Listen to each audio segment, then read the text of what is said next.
ค่ะป .4 ขยับมาก็ได้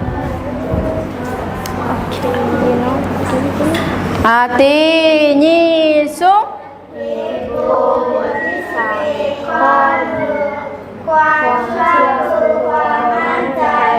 ในสิ่งที่หวังไว้เป็นความแน่ใจในสิ่งที่มองไม่เห็นอีกบูบทที่11ข้อ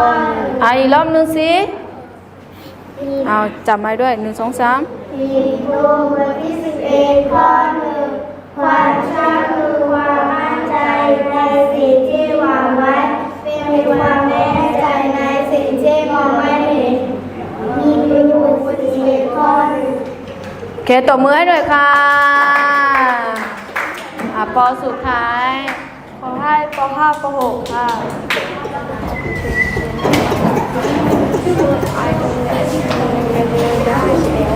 เร็วเร็วเร็วเร็วเร็วเร็วเร็วเร็ว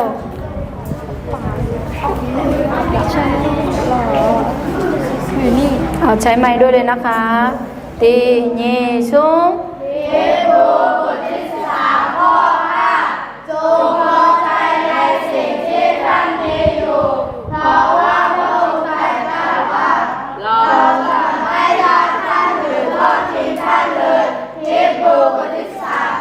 กรอบหนึ่ง